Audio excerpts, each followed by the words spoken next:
Hello, hello, hello, hello, hello, Instagram Live.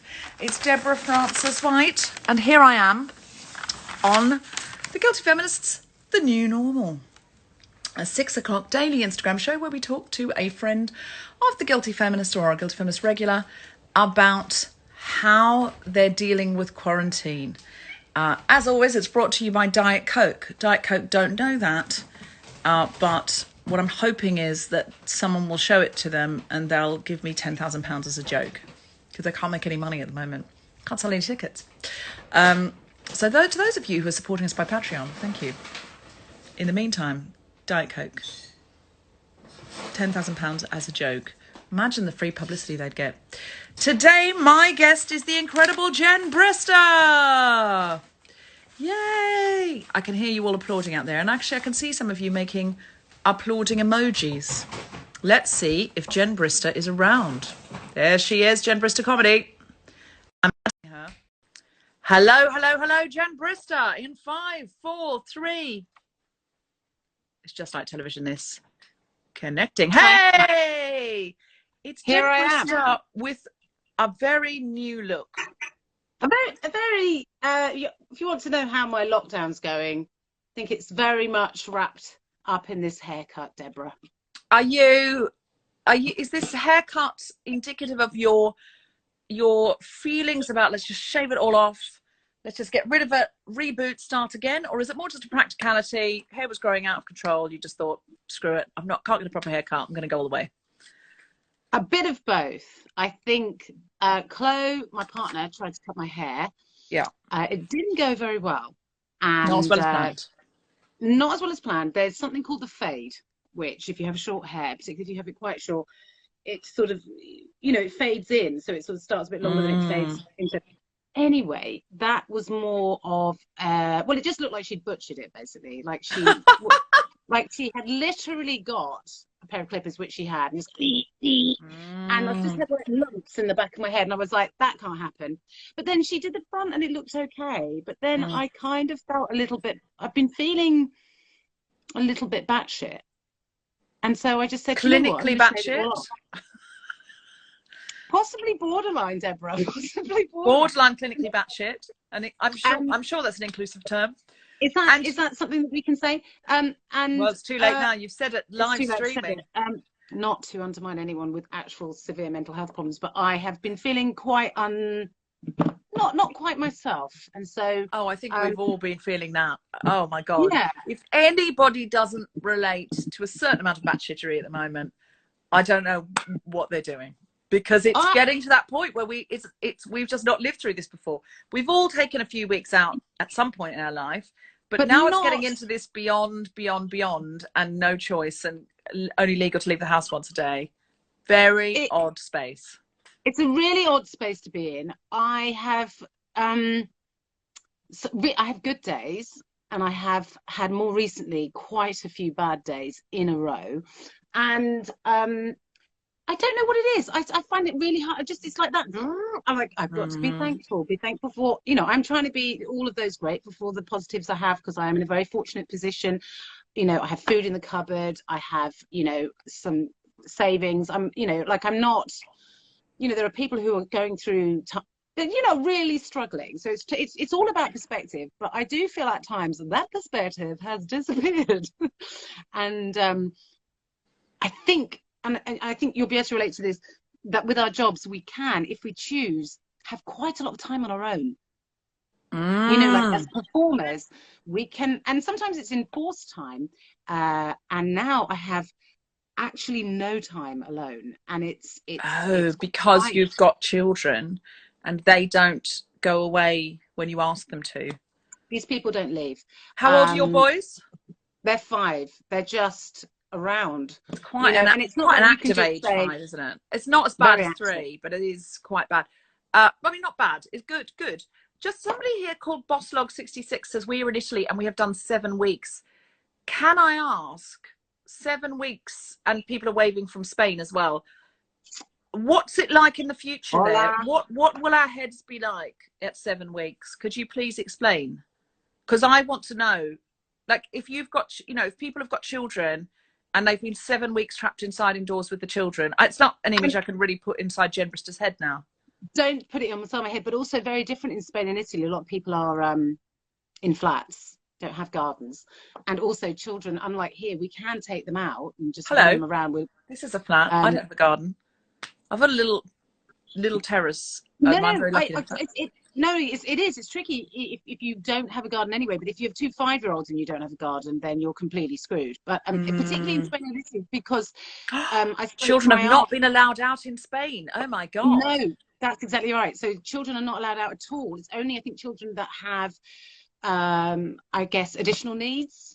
And they are allowed to go out, 1 child to 1 adult, 1 carer or parent, and they're allowed to go out, and they have a special card or something that they take out with them, I believe. Oh my God. So I spoke to my aunt last week, who lives in Spain, obviously, she's Spanish, and our lockdown is a breeze. They're like, she's not allowed out of the house. They're not allowed out at all. Like, we can go out. I mean, people are going out and, you know, hobnobbing around. I went for a cycle ride by the beach this morning quite early because I had to go and there's no one around, and there were just people just standing around chatting with friends, and I was like, I don't think we've really grasped, I don't think in this country we've really grasped it, the urgency of why it's so important to do this. My concern about that, Jen, is that I read an article saying if we're doing it and we're cheating, we might as well not be doing it. So we're getting all the downside of nobody being able to go to work, all the economic downside, but we are still spreading the virus. Now, it can't be at the same rate. If you go for a bike ride and you bump into someone, that can't be at the same rate than if you were going to go into 6 comedy clubs this week. But it's still spreading the virus faster than we should be in order to flatten the curve. And so people are saying it's just going to make it worse. We've got to take it more seriously. I think we've got to take it more seriously, and I think you know, if it's been proven what happens if you don't take if we don't take it seriously and we don't take action quickly enough. But anyway, look, it's we've got the government that we've got. British people are a different kettle of fish, let's be honest, in every conceivable way, and I think, you know, we will learn, as we always do, the hard way, because that's how we like to rock it in this country. In a very real way, though, Jen, we're not America, where people are actually out rioting saying, give me liberty or give me death. And that's really not the choice. It's give you liberty or give loads of other people death. Give the healthcare system death, give the doctors death, give the nurses death. That's what you're saying. And there's been really, you know, sort of libertarians out with signs saying, my body, my choice, and co-opting the abortion slogan, with a picture of a mask on saying Trump 2020, and it's like that is really terrifying.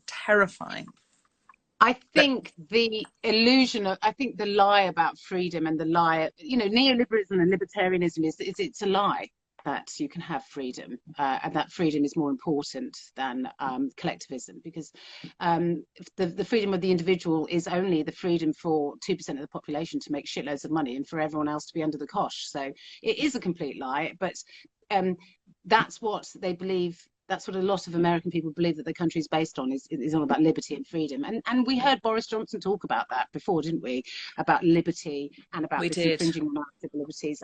And they were really surprised that when the government introduced all of the I guess the lockdown and all of those restrictions, they thought British people would go on a riot, but everyone's like, oh yeah, that makes sense, because it does make complete sense. Because we've all got somebody in our lives that if we don't think it will kill us, it will kill like one of our parents or our grandparents or somebody we care about, you know. So we're all like, oh God, we don't want that to happen. So, you know, thankfully, I think most people are a little bit more pragmatic and a bit more common sense. But it's a weird time. It's just a weird time to be alive, and it's a weird time, you know.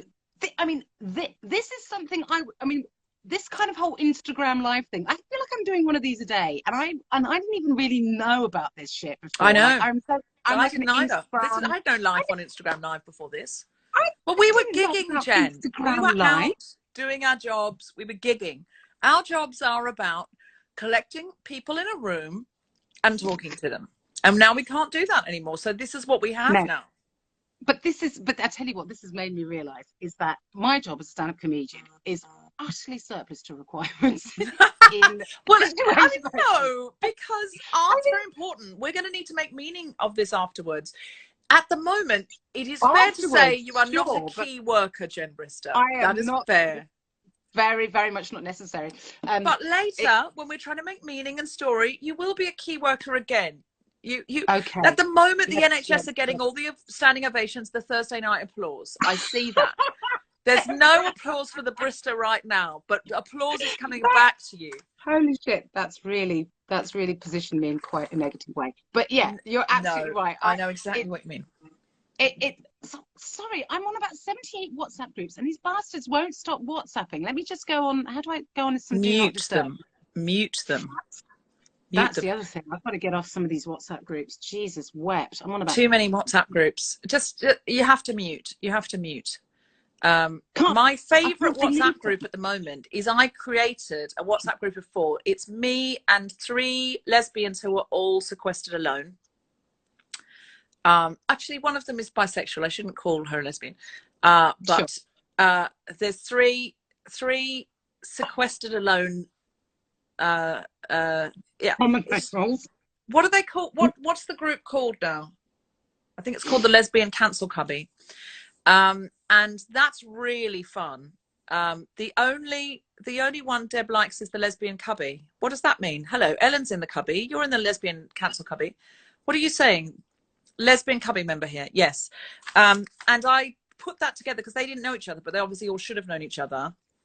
Very similar interests, and not just that, other STEM interests. And that's a brilliant group to be part of because there's only 4 people, and it's a support group for people in isolation alone who are becoming good friends on that group and didn't know each other before. And I would definitely do that again. And I find it's a very entertaining group. Any WhatsApp group with like people on it I don't even know, there's so many people I don't even know, you have to mute it because you might suddenly get 50 messages in an hour. I am in a few of those, and I do, and I just have to kind of. I mean, I have muted them. I've muted a couple for a year. I hope. That's the thing with the WhatsApp. Would you like to mute this group for a week or a year? I'm like, a year. Could we? Always a year. No. Yeah. Always a year. We're on a year at the moment. You can still look at it. You just look at it when you want to on your own terms. I know. It's just that my phone doesn't like ping every 2 minutes, and I think something exciting's happening, and it's just someone like explaining that they made some sort of something with a courgette, and I'm just like, I don't care. I just really, you know what I mean? There's a lot of courgette chat on my lesbian support group as well. Now, there is, but for a very different reason. Yeah, baby. That's absolutely not true. There's been limited courgette chat. Have you got any new I'm a Feminist butts that have come out of your time in quarantine? For example, Jen, I'm a feminist butt. I'm a feminist butt. I have a new respect for waxers and truly believe that waxers will be key workers after quarantine. They'll be working like 22 hours a day. We'll come out onto the street and we will applaud them. Do you know what? I wax myself. What? And have done since I was 17. Yeah, I wax everything from the neck down. Can you turn that into an I'm a feminist butt? I'm a feminist butt, but I wax my whole self. But how do you do underneath the old bikini area? Well, that's a tricky bit, but you just got to cock your leg up and just grit your teeth and just and then just whip it off. But I don't feel comfortable. Really don't feel comfortable ripping. Have we gone too far? No, doing it to myself. I don't feel uncomfortable with the conversation. I feel uncomfortable with the idea of pouring hot wax onto my own genitalia and ripping it off at a funny angle. No. Right, okay, so I use a strip, but also what you have to be careful is if you are doing the undercarriage area, really hang on to that flap, because if you let go, then you'll drag a lot. You'll lose a flap is what I'm trying to say. Oh my God, I'm never doing that. I am just going to let it. Don't do that. I'm just going to let it all grow in, and we'll wait till after. We'll wait till after before. I've seen what's happened to your hair. All right. I will not be taking your advice about any hair removal down there. I'm not saying your head, looks noble. It looks wonderful. It looks noble. But I feel like you started with the with a certain intent, and then it all came off, and I'm a little bit concerned Oh about no, the old, Deborah, what you Jessica need Foster to, Kid calls the tuppence area. no, I honestly, I'm very au fait with the tuppence area, and I can really get to grips with that. My tuppence, somebody else's tuppence, anyone's tuppence is safe in my hands. Is what I'm trying to say. If I were sequestered with you, I would definitely let you do my tuppence. Yes, but I would do your tuppence, and you'd be happy with the results. Well, Honestly, let's see. Listen, after this is over, I will take you up on that. I'm not going to have much money at the end of the quarantine for the normal, well, save yourself some moolah. I'll come round. My normal, yeah. Well, I'll give you. I mean, I'll definitely pay you for it, but I won't pay the full rate that I pay for my. Listen, this is a generous feminist act right here. Are you surprised by anything? I just did an episode of The New Normal on audio with Phoebe Waller-Bridge, and we were talking about how patient Londoners have become, and how they'll just queue out in front of a supermarket now without tutting and without checking going, oh, what's the time? Is there anything you've been surprised by your own response or the response of society at large? I think it's been really nice because people have been like, ourselves included, but there's been lots of notes going around, people sending around messages to say, listen, in our local area, to say, and Facebook groups have been set up to say, look, are you alone? Are you do you need regular sort of prescriptions that need to be picked up? Can I get you some food? Are you hungry? Do you know what I mean? Can I cook you something? I'll drop it off. There's been a lot of that, and that's been very heartwarming because that's continued. And I'm not saying that we've been in lockdown that long comparatively to other countries, because we really haven't. But that sort of sense of community, I'm quite cynical usually, and I've been quite warmed by that. That's been really lovely. And I did think the clapping for the NHS would run its course after a week, but people diligently come out every Thursday at 8 o'clock with their pans and their wooden spoons and their whoops and their cheers. And I think what it has done, in a way, has been really has been solidifying what we already know about key workers. Well, most of us, I hope, already know. Jen, your microphone's just gone really tinny, so we can barely hear you. It just happened. So sorry, my internet is absolute dog shit. What can I do to make it better? That's better. Just coming closer is better, yeah. I'm just putting my face closer. Has that helped? Nobody wants to see it in my nose. Becky has said, turns out kindness is contagious too. That's really nice. Yeah, I think that people, and also that I hope that when this kind of, and this will go on for a very long time, but when this sort of finally we get a vaccine and hopefully things sort of settle down a bit, that we don't forget those people, that and that we don't forget the NHS, and that we stop underfunding it. That's what I hope. And that we stop. I think the nurses will be able to come out into the streets after COVID and say, pay us double or we're not going back. And I think every single person in this country would go. If nurses don't get a pay rise, there'll be a fucking riot, and I'll be at the front of it, because it's 100%. And also, it's made it clear, and other workers in the NHS who are underpaid, criminally underpaid. Sure, the porters, the people that deliver your food when you're hungry. Do you know what I mean? All the cleaners, everybody. But even junior doctors aren't paid great, considering the amount of years it takes to get that education. And we've seen, because they can get a viral load, 20% of the deaths from COVID apparently have been medical staff, because of viral load. That's disgraceful. And there's horrible stories about nurses who, that's tragic story about that pregnant nurse who was in her third trimester. Gosh, I know that. And it's just it's beyond, why was a pregnant woman doing that? But they were like, oh, we need all hands on deck, so we said, even if you're pregnant, come in. And she did, and she sacrificed her own life.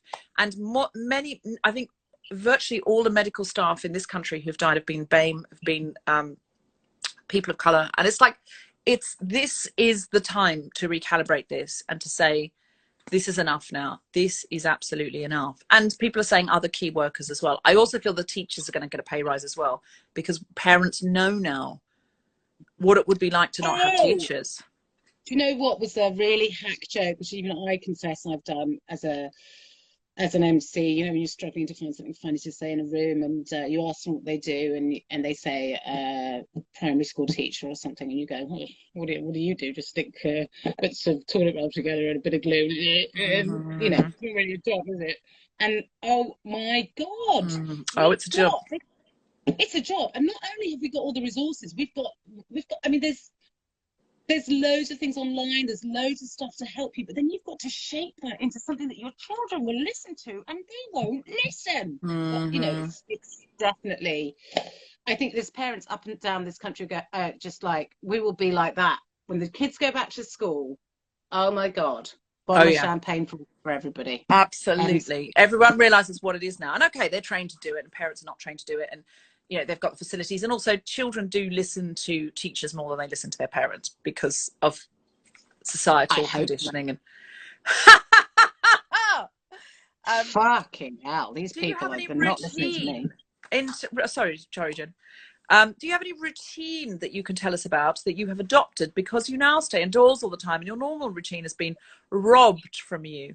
Because funnily enough, Juliet Stevenson said she's become her own primary school teacher. She said, I've got charts on the wall and colour coding, and I've rewards if I do work between these hours, and I give myself detentions if I don't.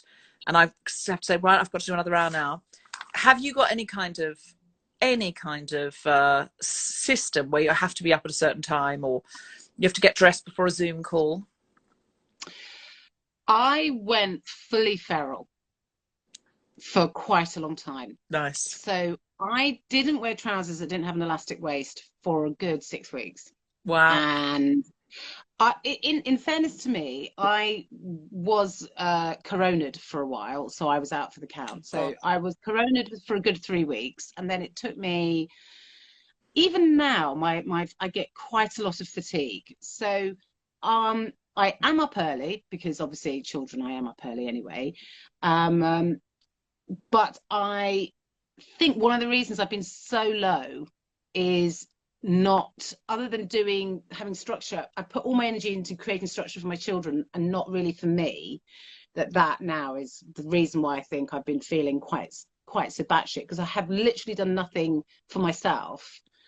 So I literally, and I'm not a person that writes lists, but I wrote a list today, and I'm going to try and create a schedule for myself so that I can feel a little bit more normal, and also so that Chloe and I can create a schedule whereby we do a half day each, so we get a couple of hours to ourselves. That's a great idea.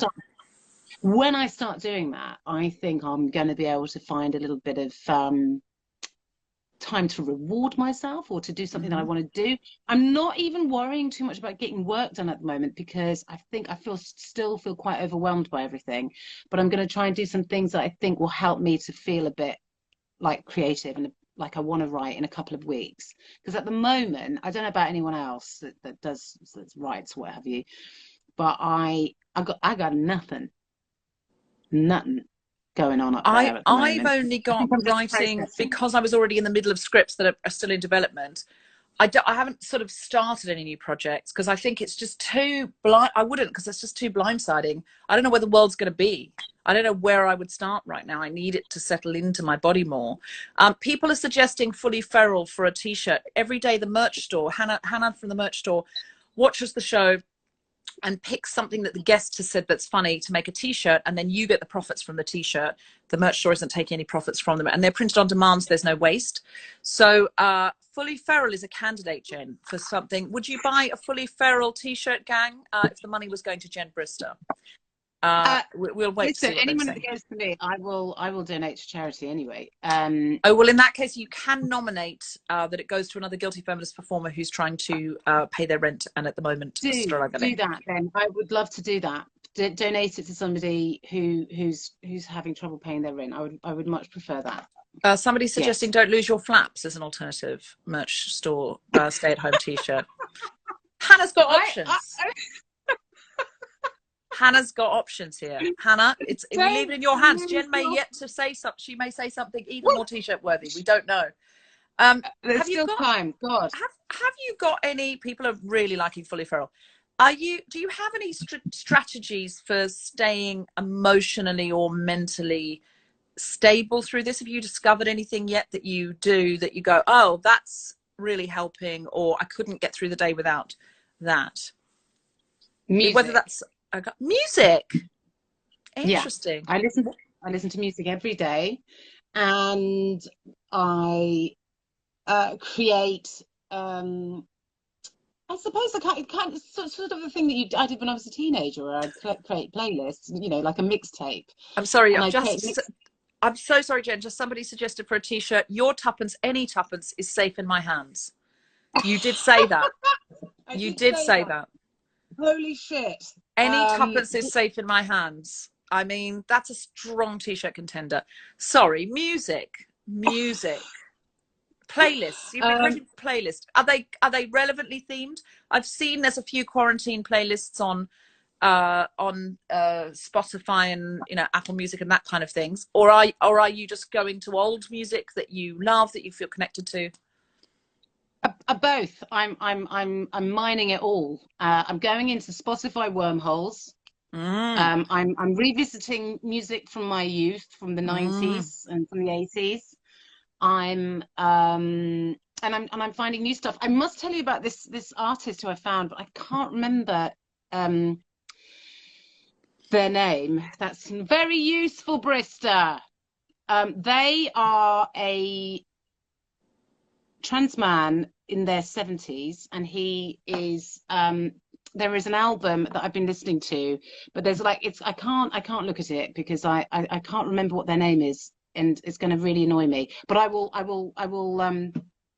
but it's kind of like a mixture of gospel. It's almost like a hymn, but it's really joyful. It's really and it's been really lifting me. And I've there's like about particularly 3 tracks on this album which I think are absolutely phenomenal. And if you make a story of it afterwards, we'll share it so more people will go and download it. Yeah, I will. And also the fact that he's in his 70s, and that's when it really took off for him. I just find that fascinating. But also the music's great, and it's been really, really very uplifting. And I've been listening to a lot of soul music, I think, a lot of sort of 70s and 80s soul, because I've been finding that I need something that's going to like energize me. I've been doing personal training on Zoom, and she gets me to put playlists on. She likes 80s. I put a lot of 90s on. And every time Under Pressure comes on, I genuinely believe I can Rocky montage everyone through this. I think at the end of this song, I'm going to be so much fitter than I was, and the quarantine will be over, because with the strength of will, I will create a montage that gets us to the other side. It hasn't worked yet, and the operative word here was yet, Jim. There's still time. I think I can montage us through this. I totally believe in you. Yeah, but if for some reason it's Under Pressure that makes me think, yeah, that's the right song. Is this how often do you do that? Just out of interest, how often are you doing your workouts? I am now doing, and do not be, this is for my sanity, and so I feel like I can make meaning of time. I'm doing 2 hours a day. I know. It's almost, and I'm not. I am a lethargic person. I'm a sedentary, lethargic person who used to go to yoga. I'd really like to go to yoga 4 or 5 times a week, but often I'd only get there once or twice. If I didn't get to yoga in a week, I would feel tense and tight, and I had to go. That is, other than that, like I admit I was quite sedentary, and I was quite. I needed to walk more places. I needed to do, you know, much more yoga at home, things like that. Anyway, I decided at the top that the only thing that would get me out of bed was an appointment with someone else. I was so in danger of lying in bed till lunchtime, just sleeping, and then on my phone and getting up and feeling really grotty. And I know that exercise in the morning gives me a sort of vigor for the day. And it would get me dressed. I would have to get dressed, and someone's there, and I've paid for it, and there's nothing else I can do. So I can't rudely leave somebody there. I did one day, I slept through it, but I also wanted to support people I knew, both of the people I'm working with are both feminists, and I wanted to support them because their whole business model had gone out the window because they were used to being in rooms with people over Zoom. Yeah. So and I've built it up to 2 hours. It's 2 hours a day now. This week is the first week it's fully 2 hours a day. It's been like 1 hour, 2 hours, 1 hour, 2 hours, and I've built it up from started with 1 hour a day. But it's really helping me to find a fitness level and a new way of thinking about my body. My goal, Jen, this year was to get more into my body, because partly on stage I always feel like I know myself here, but I wanted my jokes to go into my hips. Okay, I know what you mean. I feel like I was sort of coming out a bit like I didn't feel completely full of myself. And I feel for feminism, I need arms that I want. Like sometimes when I'm doing a plank, I imagine I'm pushing the patriarchy away. Or it's true. I imagine I'm pushing away COVID. And honestly, I can plank for so much longer if I feel like I'm pushing against something. Yeah.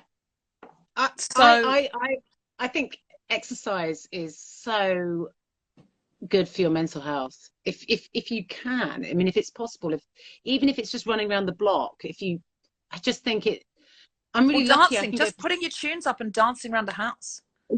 Whatever you can. It was really hard when you got small children, and anyone that's watching this will know it's trickier.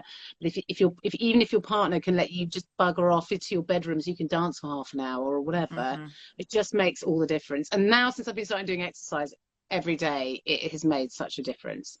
And also because I was starting to feel like like a blob. You know, just that I don't want to feel said. I feel like I need, if I'm a feminist in quarantine, how my concern sometimes with feminism is right now feminism is a grasp for control. It's a demand for more control over our bodies, more control over our representation, legislation, and we've lost control over basic things like how often we can leave the house, whether or not we can hug our relatives and loved ones. We've lost control of so much that we had control over. So for me, it's something I can take control over. Is I get up in the morning. Someone's asked why 2 hours, and honestly, the 2 hours is because I'm doing 1 hour of dance, and then some days 1 hour of personal training, which is kind of more weights and cardio and stuff. And then I like to do yoga. So I'm not doing 2 hours back to back of the same thing. I'm doing an hour of dance and an hour of personal training, or an hour of dance and an hour of yoga. And dance is sort of helping me get into my body, and it's helping me learn something. I have to learn choreography and stuff. So I feel like it's doing something for me that regular PT isn't doing. So that is why. It's not because I'm getting obsessive. It's genuinely also that all of that normal, just walking down the street, going into a meeting, hello, oh, it's up 3 flights of stairs, all of that's gone. Yeah, I'm not moving at all other than that. So yeah. I'm trying to kind of also just every hour just get up and wriggle about a bit to facsimile walking to the tube. Do you find, or have you found, that you are having absolutely batshit dreams? Weird dreams, yes, stress dreams. What are your dreams like? They are like a novel. They're like, I wake up every morning, I'm like, oh my God, I packed a lot in there. There's a lot going on. I mean, I like literally 10 or 15 minutes after I've woken up, I've completely forgotten everything. But they are very in-depth, you know, really heavy-duty storylines, lots of anxiety in there. There's always something happening where I'm having an absolutely horrific time. And I'm always delighted to wake up. Me too. A lot of anxiety. I said to my girlfriend, I said, are you having any of these anxiety dreams? She was like, nope.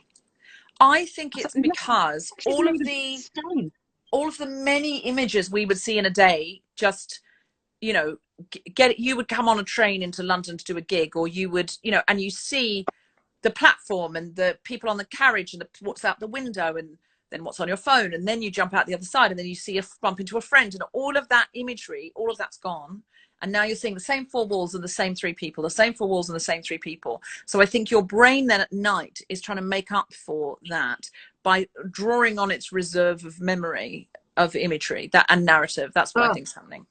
Well, I wish it would stop. I would love a night of absolutely just blank nothingness. That would be, I think that's impossible because of REM sleep. You have to dream, but it would be nice to have just more boring normal dreams, like, you know, just, you know, bits of the You day wake mixed up, around. you have some Can't spaghetti remember. hoops. Yeah. Yeah, you get on a bike. There's, you know, it's got like, I don't know, bananas for wheels, that sort of thing. But this kind of in-depth, like, just it's just Yeah. bonkers. I can't deal with it. Yeah, I you can't deal don't with it. want it to be the full plot of Designated Survivor season I mean, 3. it's yeah. I mean, it's like a David Lynch film every night. I'm like, I can't. It's too much. I mean, But that's exactly what it is. It's a full David Lynch film. Speaking of full David Lynch films, anything you've been watching, reading that you can recommend to us while in quarantine? Anything we should be, could be pure escapism, could be feminist, could be glorious, could be trash. right. I'm in the middle of a Kate Atkinson book, which I'm enjoying. It's very sort of light reading, and it's very fun, and it's a one of the Jackson Brodie novels, and it's I'm reading it because it's very because I love her writing and because it's very easy to read, and it's pure escapism, and I'm thoroughly enjoying it. And I think there's in that series of books there's 4, and I'm reading the latest one. I never remember the name of anything.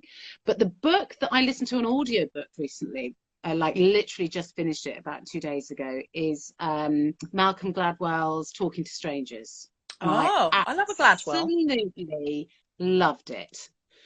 And if you have Audible and you've got a spare credit going, I can just get that. Just do yourself a favor and get it, because he has created an audiobook. If you love his podcast Revisionist History, which I really, really love his podcasts, he's basically made this book into an extended podcast. So when he's talking about somebody else, you'll hear them talking, or when do you know what I mean? So it's obviously it is his book, but at any time, you know, there's someone talking in the first person, then that person is talking. Amazing. Can you please make a story of that and at The Guilty Feminist, and we'll share it to all the New Normal listeners? Yes, it's brilliant, and it's totally made me think very differently about so many things. It's been fantastic. Amazing. Have you had a dark thought or a low moment you wouldn't mind sharing?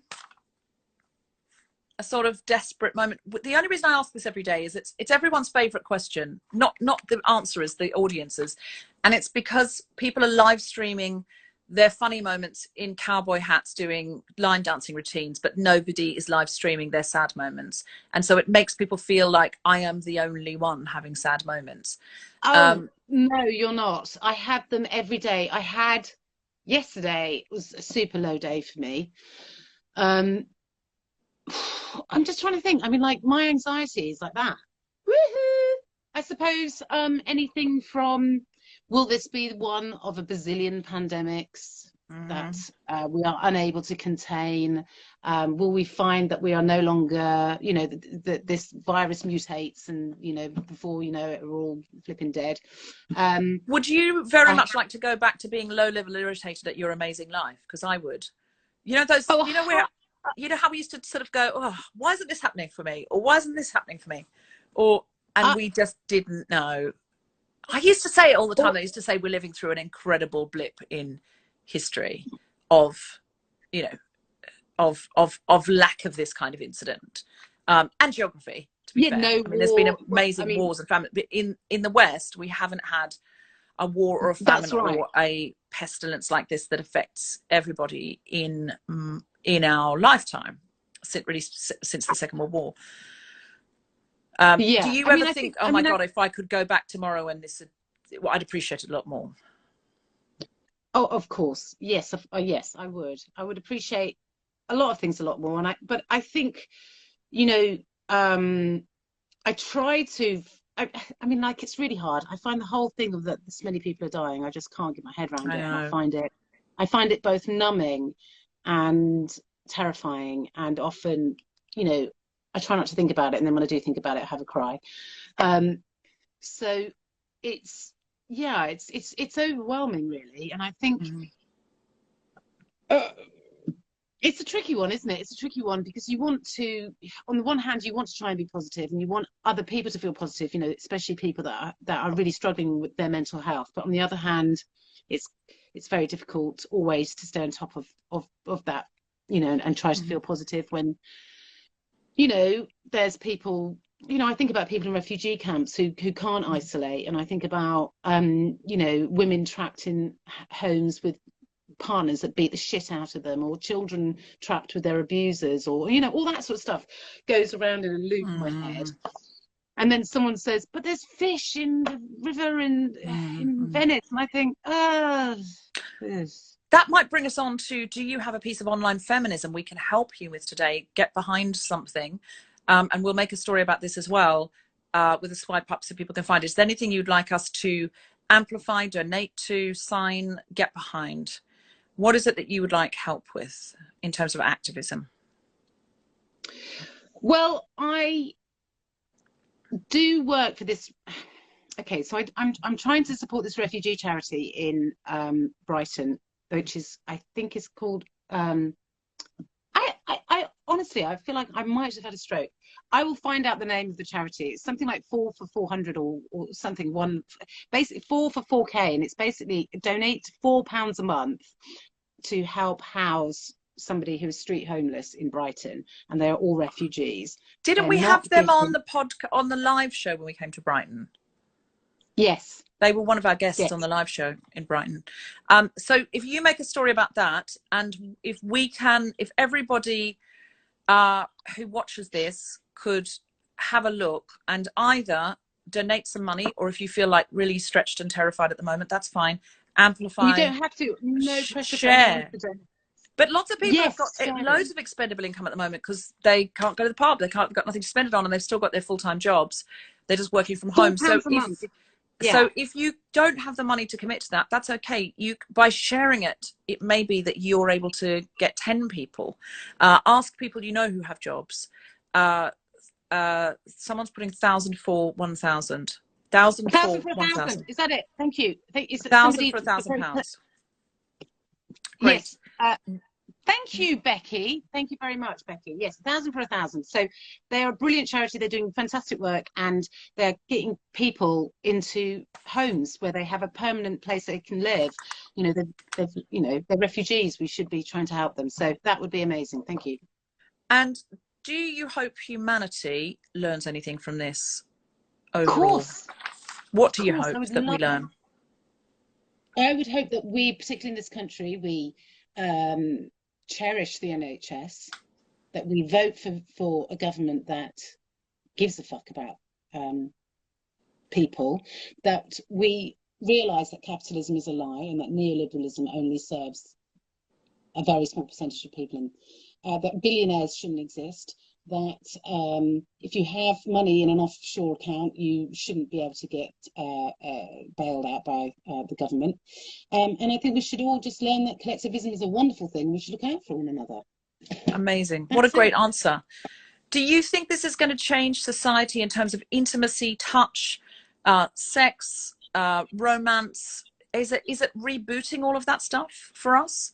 Do you think that it's going to change? Are we going to come out of this into the roaring 20s where it's going to be, you know, parties and people hooking up all over the shop? Or are we going to be a little bit more like, oh, I'm going to rethink how I do this? Or a combination? Yeah, I have thought about that. And I was talking to my brother about this the other day, and I said, I reckon it's going to get pretty hedonistic when the things go down. Mm-hmm. And he was like, yeah, but it's going to be one of two ways. It's going to be people being quite hedonistic because they, in a way where they're like, fuck it, if I die tomorrow, I can't live like this anymore, sort of way. Or it's going to be people who are like, you know, these sorts of, it's going to be very difficult for people to get out of the habit of having that social distancing. So it could go either way. I mean, from conversations I've had with friends, they're like, we're having a party, we're getting a shitload of MDMA, and you're coming round. And I'm like, I've never heard you mention drugs ever. Wow. Yeah. So I mean, that's a pressure cooker, isn't it? Are there any things that you think, habits that will change because of this? Like, will you continue to cut your own hair?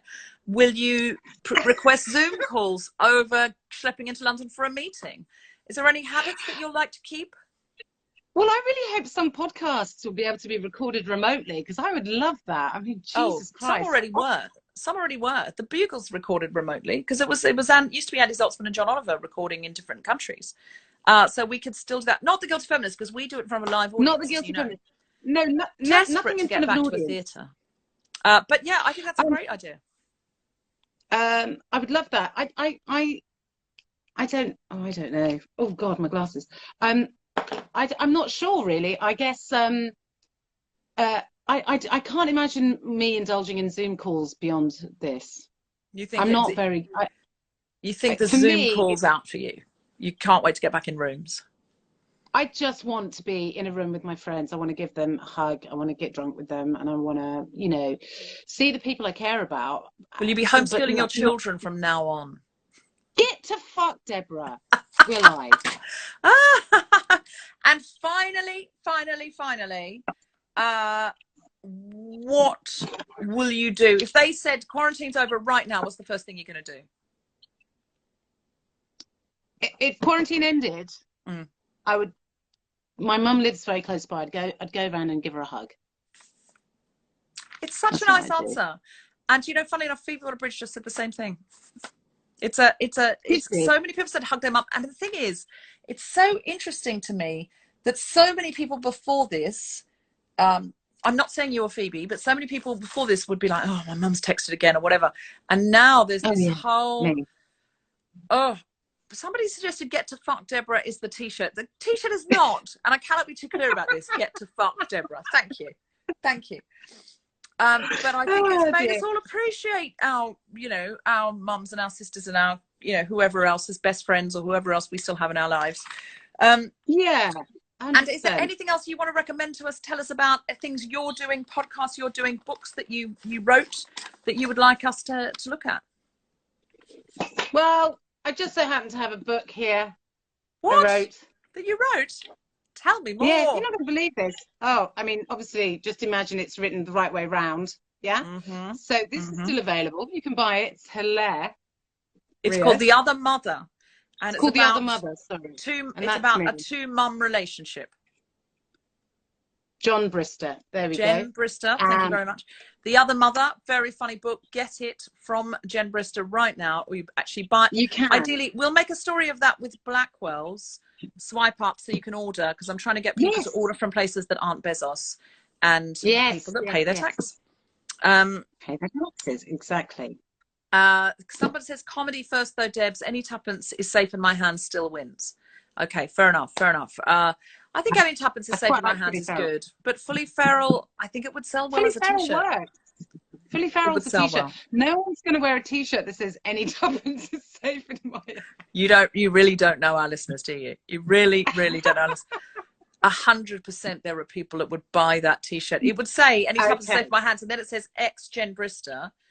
And it also says stay at home in the new normal on it. So in a very real way, you know, fully feral. People are voting for fully feral. They're voting fully feral. I do think that probably be the most popular one. Okay, it's quite a good one. Jen, it has been a delight to talk to you. Deborah, it's been really nice to see your face. Hasn't it been lovely to catch up? It's lovely to see your face. It has, really has. It's been so nice. Also this week we have Yasmin this week we have Yasmin Abdel-Majid, Scarlett Curtis, Jamie Windust, and somebody else who is as yet announced, but it's going to be awesome. Check out the lineup for the dates, but at 6 p.m. every day, Monday to Friday, the new normal right here. And the Phoebe Water-Bridge new normal will be out very soon, maybe next Monday, as a Guilty Feminist podcast. So check that out Monday at noon, I believe.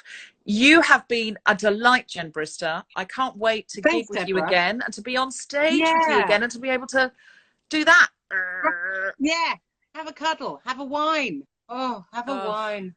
Have a wine. Yeah. I might go and have a wine right now, because it's 5 to 7. I never used to be a nightly drinker, but now a vodka soda at 7 is absolutely part of what makes my quarantine possible. 100%. We've got to do what we can to get through this madness. Love you lots. Bye everyone. Bye.